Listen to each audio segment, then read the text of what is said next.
AITA for telling my husband, "You've made your own bed, so lie in it," because he's facing the consequences of neglecting our sons after the birth of our daughter? My husband, Jerry, 48M, and I, 42F, have been married for 20 years. We have 5 children together. Like many married couples, we've had our fair share of ups and downs, but we've always tried our best to shield our children from the impact of our difficulties. My husband, Jerry, was an amazing partner and a fantastic father to our children for many years. However, about 6 years ago, something changed.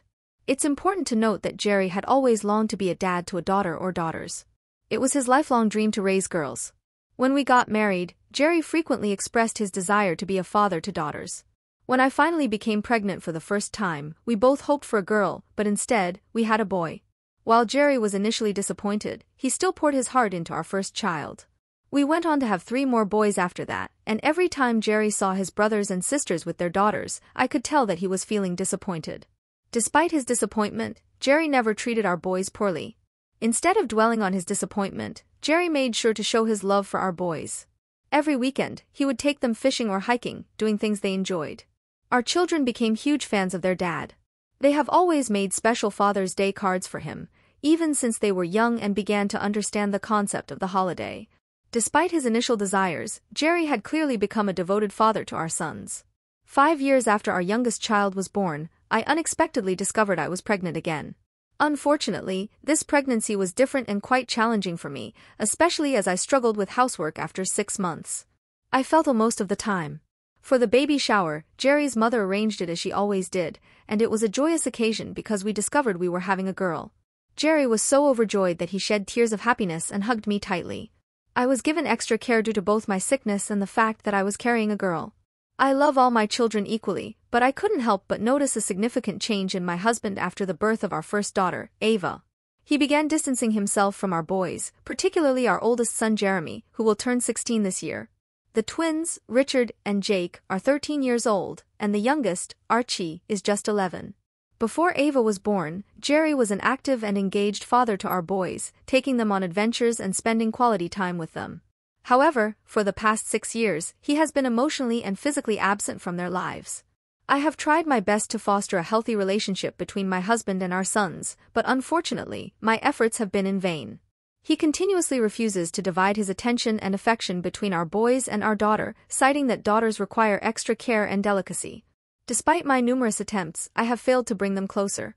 I even suggested organizing trips where he could spend quality time with the boys alone, but he rejected the idea. Instead, he chose to take our daughter on trips, visiting only the places she expressed an interest in. We would frequently argue about this issue, and the discussions would always come to a close with one of 2 responses from him: "I've always longed to be a girl dad," or "Our daughter needs me more than the boys." Just a year ago, I reluctantly gave up on trying to mend their relationship. Nowadays, I take our boys on trips and fishing expeditions, even though my knowledge about fishing is limited because my father never took me in fishing. Unfortunately, I'm unable to take them on hikes due to my fear of heights.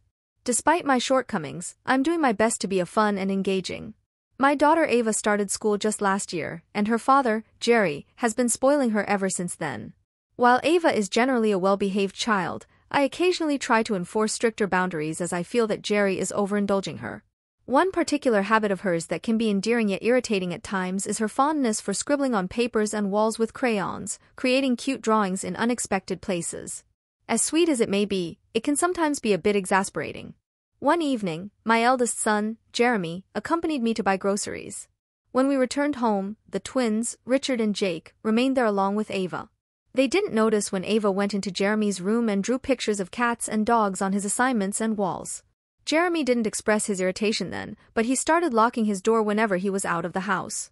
I had the impression that my other children didn't quite enjoy Ava's company, although they never showed their annoyance directly. It seemed that they tolerated her solely because she was their sister. Recently, I had an argument with my husband regarding gifts. You see, Jerry typically buys gifts for special occasions. Just last month, we celebrated the birthday of my twin sons, and once again, Jerry bought a gift for our daughter Ava as well. This has become a habit of his. Whenever any of our sons accomplishes something or has a birthday, he purchases a gift for our daughter too, so she won't feel excluded. While I believe it might be somewhat excessive to give a gift to someone who isn't related to the occasion, I attempted to address the situation in a friendly manner. However, our conversation escalated into a tense argument late at night. It goes beyond just my husband. We spend Christmas with his parents and Thanksgiving with mine, and I've observed that everyone treats my children differently. She receives multiple gifts from her aunts and uncles during those occasions, and I understand that uncles and aunts can have favorite nieces or nephews in some families. However, it becomes unfair to my other children. During last Christmas, the same pattern repeated. I brought it up in our argument, and the disagreement escalated quickly. Despite loving all my children equally, the evident discrimination between them prevents me from bonding with my daughter without upsetting my sons. Last night, I finally reached my limit. My husband arrived home earlier than normal. I was home since I took the day off from work. Archie had a quiz competition, and I'm proud to say he secured first place and won some Legos as a prize. However, when my husband came home, he barely congratulated him before heading straight to Ava's room to say hello. I was preparing dinner in the kitchen when I overheard an argument between Archie and Jerry. It seems that Ava wanted to build Legos with Archie, but he refused because he wanted to do it all by himself. In response, his father was lecturing him to be a good brother and other similar advice. This upset my middle children, leading one of them to confront him, saying, "That's rich coming from a dad who doesn't give two shits about his sons. Your future is not looking brighter than a black hole." I was momentarily stunned, but I quickly composed myself when Jerry came to complain about our son's behavior. I told him bluntly, "You've made your own bed, so lie on it." Though it must be painful to be called out by your own children, he had it coming. While we've had a long and relatively smooth 20-year marriage, this issue has created tension. I don't wish to divorce him over this argument, as I want to create a happy and healthy environment for us all. Unfortunately, I've been struggling to achieve this on my own for years. So AITA?